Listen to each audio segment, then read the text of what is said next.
जय जिनेंद्र बच्चों, आपने दशहरा का नाम तो सुना ही है ना। चलो आज हम आपको रावण के बारे में बताएंगे। रावण एक बहुत ही ब्रेव किंग था और उसको बहुत सारे शास्त्रों की नॉलेज भी थी। उसका एक नाम भी था दशानन। दशानन दशानन मतलब 10 मीन्स 10 एंड आनन मीन्स फेस। आपको पता है रावण का दशानन नाम कैसे पड़ा? मतलब a person with 10 faces. What does this mean? Ravan बचपन से ही बहुत ब्रेव था।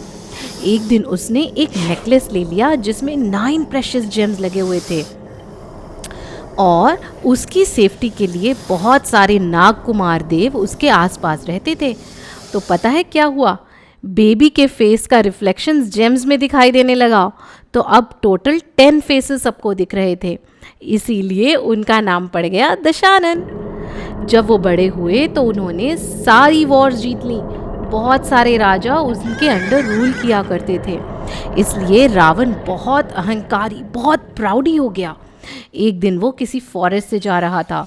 उन्होंने एक ब्यूटीफुल लेडी को देखा। मालूम है वो कौन थी? वो थी राम जी की वाइफ सीता। और रावण को वो बहुत ब्यूटीफुल लगी और उसने बहुत गलत काम किया। You know what? He kidnapped Sita जी।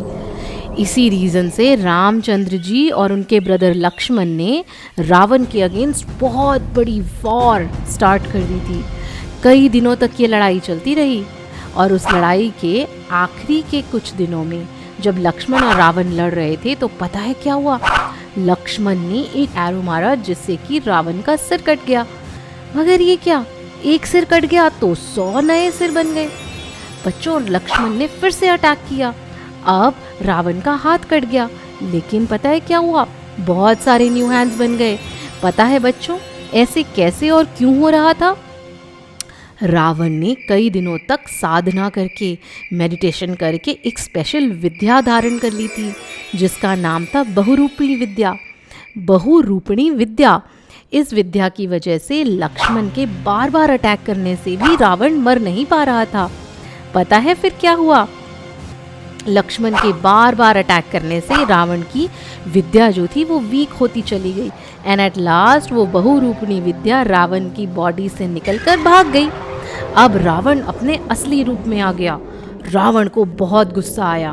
उसने अपना बहुत बड़ा विशाल सुदर्शन चक्र को याद किया। ये रावण का एक स्पेशल वेपन था। इसके यूज से वो कोई भी वॉर नहीं हारता था। और रावण ने वो चक्र लक्ष्मण की ओर छोड़ दिया। उसमें से स्ट्रॉन्ग फ्लेम्स निकल रही थी। लक्ष्मण ने उसे रोकने की कोशिश की। राम, सुग्रीव, भामंडल, विभीषण, हनुमान जी सभी उसे अपने अपने वे से रोकने लगे, मगर वो चक्र तो किसी से भी नहीं रुक रहा था। लेकिन वो चक्र लक्ष्मण की 3 प्रदक्षिणा देकर, उनके 3 सर्कल काटकर उनकी उंगली पर आकर रुक गया। Amazing, isn't it? रावण तो वरिड हो गया। वो सोचने लगा कि मेरे से तो भरत चक्रवर्ती अच्छे थे जो अंत में अपनी आत्मा का ध्यान करके मोक्ष को प्राप्त हुए। ये मनी, ये राज्य को धिक्कार है जिसमें पड़ने की वजह से आज मैं ये वॉर हारने वाला हूँ। लक्ष्मण ने क्या किया मालूम है? लक्ष्मण ने वही चक्र वापस रावण की तरफ चला दिया। बादलों की गड़गड़ाहटों के जैसे साउंड करता हुआ वो चक्र रावण की तरफ जा रहा था। रावण ने उस चक्र को रोकने की बहुत कोशिश की। बाणों की वर्षा से एरोज इतने ज़्यादा चल रहे थे, ऐसा लग रहा था जैसे एरोज की रेन हो रही हो। वज्र से, अपनी तलवार से, इन सब चीज़ों से रावण ने उसे रोकने की कोशिश की, लेकिन रावण का पुण्य खत्म ही हो गया था और उस चक्र ने रावण के चेस्ट को कट कर दिया। रावण गिर गया एंड ही डाइड। देखा बच्चों, ये वर्ल्ड कितना अनसर्टन है कि इतना बलशाली, इतना पावरफुल 3 खंड का राजा, जिसके अंडर इतने सारे राजा, इतने सारे विद्वान थे, इतना सब कुछ होते हुए भी अपने अहंकार, क्रोध और बैड इमोशंस को कंट्रोल नहीं कर सका और मारा गया। मरने के बाद रावण को तीसरे नरक में जाना पड़ा, जहां उसे घोर यातनाएं भोगनी पड़ी। रावण ने बहुत एकाग्रता से बहुरूपनी विद्या साधना की थी।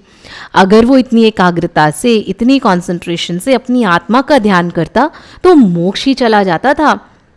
मगर उसने साधना की, पर वो भी वर्ल्डली विशेष के लिए, बहुरूपणी विद्या के लिए, और उसे नरक में जाना पड़ा। राम एंड लक्ष्मण की इस विक्ट्री को लोग आज भी याद करते हैं और रावण का एक स्टैचू, एक पुतला जलाते हैं। जैसे हम किसी बीमार पर्सन की बीमारी को देखकर उससे हम कंपैशन रखते हैं ना, वैसे ही हमें रावण के अहंकार को उसकी डिजीज समझना चाहिए।